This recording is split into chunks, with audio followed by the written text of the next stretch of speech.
या मिके पूर्वोत्तर भारत के प्रमुख जातीय समुदायों में से एक हैं। वे ज्यादातर असम के कार्बी आंगलोग और पश्चिम कार्बी आंगलोग के पहाड़ी जिलों में केंद्रित हैं।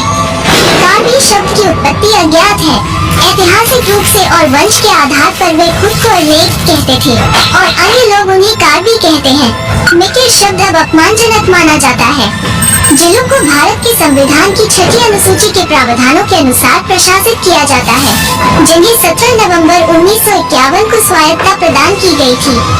कार्बी आंगलोग जिले के अलावा कार्बी बसे हुए क्षेत्रों में दिमा हसाओ, कामरूप मेट्रोपॉलिटन, कुचाई शामिल हैं। असम के मोरीगांव, नागांव, गोलाघाट, करीमगंज, लखीमपुर, सोनितपुर और बिश्वनाथ चारियाली जिले। अरुणाचल प्रदेश में पापुमपारे जिले का ब्लिजान सर्कल, मेघालय में जैंतिया हिल्स, रिघुई, पूर्वी खासी हिल्स और पश्चिम खासी हिल्स जिले। असमानुपातिक वितरण के साथ नागालैंड में दीमापुर जिला, मिजोरम और बांग्लादेश का सिलहट जिला। 2011 की जनगणना के अनुसार लगभग 5 लाख की आबादी के साथ कार्बी एक बड़ा समुदाय है। कभी भाषाई रूप से तिब्बती बर्मन समूह से संबंधित हैं। तिब्बती बर्मन भाषा बोलने वाले विभिन्न लोगों का मूल घर पश्चिमी चीन में यांगती कियांग और हुआंगू नदियों के पास था और इन स्थानों से वे ब्रह्मपुत्र, चिंगविन और इरावदी के रास्ते नीचे चले गए और भारत और बर्मा में प्रवेश किया। कार्बी अन्य लोगों के साथ मध्य एशिया से या मलेशिया, थाईलैंड, इंडोनेशिया या फिलीपींस जैसे दक्षिण पूर्व एशियाई देशों से उत्तर पूर्व भारत में प्रवेश करते थे। हालांकि कार्बियों की लोक कथाओं से संकेत मिलता है कि अतकलंग और कोपरली नदियों के तट पर रहते थे। पश्चिम कार्बी आंगलोग जिले के विभिन्न हिस्सों में पत्थर के स्मारक बिखरी हुई हैं और अभी तक इस पर ठीक से शोध नहीं किया गया है। अहोम साम्राज्य में चले गए कभी लोगों को बर्मी आक्रमण का सामना करना पड़ा। कभी लोगों ने उप पर्वतीय क्षेत्रों में अपना घर छोड़कर गहरे जंगलों और ऊंची पहाड़ियों में शरण ली। कार्बी लोग मुख्य रूप से जीववाद के एक रूप का अभ्यास करते हैं, जो उनकी संस्कृति और परंपराओं से प्रभावित है। हालांकि बड़ी संख्या में कार्बी वैष्णववाद की कुछ विविधताओं के साथ हिंदू धर्म का पालन करते हैं। कार्बी मुख्य रूप से अपनी मूल भाषा यानी कार्बी भाषा बोलते हैं। कार्बी कई त्योहार मनाते हैं। ऐसे कुछ त्योहार हैं जो साल भर आयोजित होते हैं। बोटोर केको को भगवान से पृथ्वी पर बारिश की कृपा करने का अनुरोध करने के लिए मनाया जाता है ताकि फसलें बोई जा सके। रोनकर को ग्रामीणों की सुविधा के अनुसार भगवान को धन्यवाद देने और गांव और उसमें रहने वाले लोगों को होने वाले किसी भी बुरे नुकसान से बचाने के लिए आश्वासन मांगने के रूप में मनाया जाता है। कार्बियों की अपनी पारंपरिक पोशाक होती है। उनके कपड़े दक्षिण पूर्व एशियाई कपड़ों के समान हैं। महिलाओं की पारंपरिक पोशाक में पिनी काले रंग की एक प्रकार की स्कर्ट होती है। ये अलग अलग डिजाइन का हो सकता है। पेकोक कपड़े का एक चौकोर टुकड़ा है जो दाहिने कंधे पर बंधा होता है। ये अलग अलग रंग और डिजाइन का हो सकता है।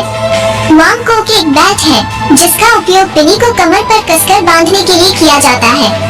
इसके दोनों लंबाई वाले सिरों पर रंगीन झालरें होती हैं। जिसो एक लंबा काला कपड़ा है जिसमें लंबाई के सिरे पर डिजाइन और सजावटी झालरें होती हैं, जिन्हें ब्रेस्ट ढकने के लिए पहना जाता है। आजकल इसकी जगह ब्लाउज ने ले ली है। पुरुषों की पोशाक में चोई पुरुषों द्वारा पहनी जाने वाली जैकेट है। ये विभिन्न प्रकार के होते हैं। पोहो को सिर के चारों ओर पहना जाता है या मफलर के रूप में उपयोग किया जाता है। रिको पुरुषों द्वारा काम के दौरान पहना जाने वाला लंगोटी है, लेकिन अब इसका प्रयोग कम ही होता है। यह विभिन्न प्रकार का होता है। सातों कपड़े का एक सफेद टुकड़ा है जिसे पुरुष कमर के चारों ओर धोती के रूप में पहनते हैं, जो पैरों की पूरी लंबाई को ढकता है, जिसके चारों ओर रंगीन डिजाइन होते हैं और लंबाई के दोनों छोर पर बॉर्डर होते हैं। आभूषणों के मामले में कार्बी समाज के कुछ नियम हैं।